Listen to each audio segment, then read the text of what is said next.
Welcome to the tour of the brain. We're going to kind of go through the different regions of the brain to get a better understanding of how everything works together.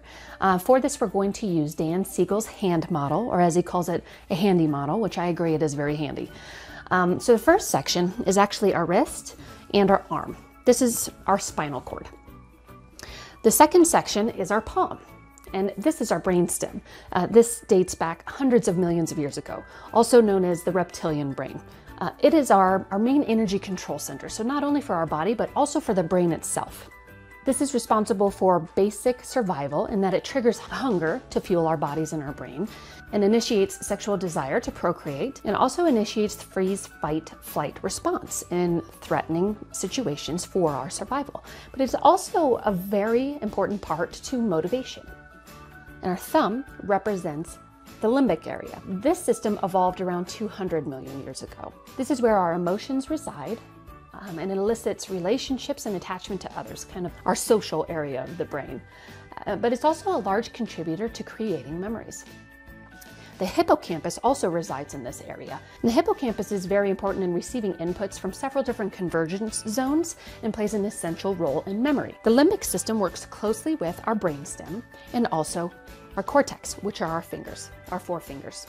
The cortex, which is the outermost region of the brain, is exclusive to primates and humans. This section allows us to imagine, to think about thinking, to recombine facts and experiences, and it allows us a concept of time and a sense of self. The prefrontal cortex, which is our small knuckles here and our fingernails, acts as the main control center. This creates links between all of the different regions: the limbic, the brainstem, the spinal cord, the cortex. And that's our brain.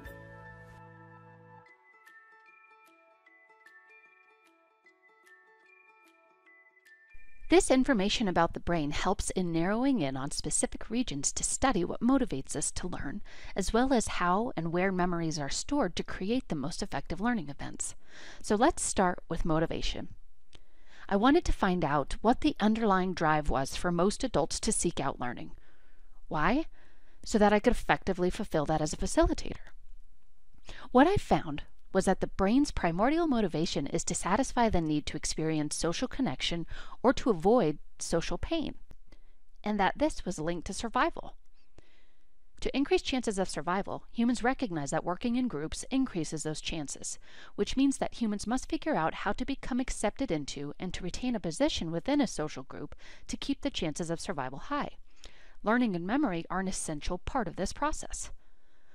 Learning how to share knowledge and skills, how to act, and how to socialize to be accepted into and to remain within these groups then become survival skills. So not only do participants' social groups contribute to motivation to learn, but we as facilitators play a large role in this process as well. Humans divide others into at least three categories: members of liked groups, members of disliked groups, and strangers whose groups' affiliations are unknown. Oxytocin, a hormone created in the limbic system, plays a key role in connecting with others to provide positive social interactions, but this only occurs if the interlocutor is considered a part of the liked or strangers or unknown group.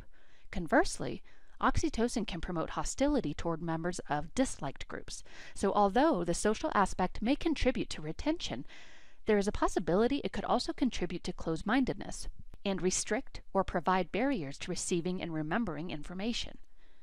So knowing that a large amount of motivation is due to social cues or acceptance, we can summarize or give examples of how our material may be used in social setting to increase the chances of this motivation being satisfied and increasing material retention.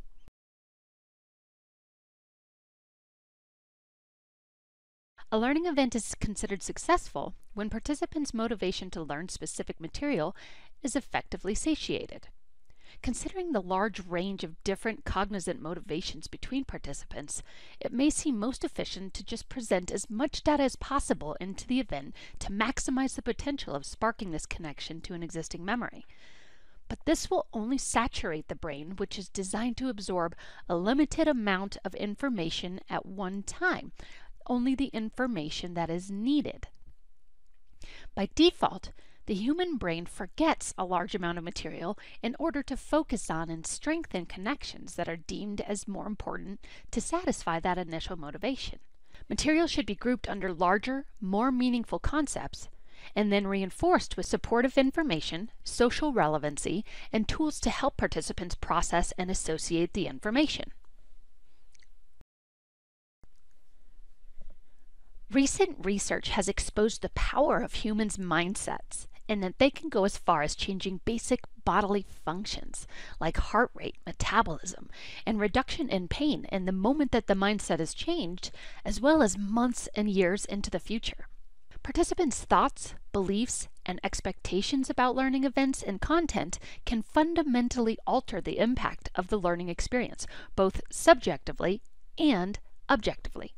The power of expectation and social context combine to produce physiological changes in the body. So transparency and clarity about the intended results or message of the learning event should be expressed before or at the beginning of the event in order for this to be effective. So the tested learning event developed covered mindsets, approaches, and reactions to conflict in the workplace. It was broken into 4 main sections: discern, assess, commit, and execute. Keeping the content filtered under these 4 main action categories helped with the conceptualization and processing of the information while reducing saturation of the brain to maximize retention of the information. At the beginning of the event, a summary of the intended outcome of the event was presented, along with statistics and benefits of conflict to effectively set the mindset and expectations for the participants. Questions to stimulate recall of past experiences were strategically placed within the event to ignite discussion amongst participants to aid in association within the brain. Additional questions were specifically designed to include hypothetical situations that are common within construction to encourage participants to conceptualize and discuss application of the new material in future social settings. At the end of the event, the main points of the presentation were summarized again, and a conflict quick sheet was distributed to aid in the participants' later recall, reflection, and testing of the material. Each of our brain regions plays an essential role in learning and memory. Our brainstem's role is survival of ourselves and our brains. The limbic system role is motivating us to create those social connections to increase the chances of survival of our brainstem, ourselves, and our brain. And the cortex is responsible for collecting data, information, previous experiences, and then connecting all of it and getting all of that information to our limbic and our brainstem for our survival. So including social relevancy increases the chances of satiating all 3 areas of the brain. It's also more likely to be easily associated with past social events to increase retention and association within the brain. But the content should be sorted into main categories to help the brain process this information, since it does inherently forget a lot of information. Bombarding it and saturating the brain is not going to help us.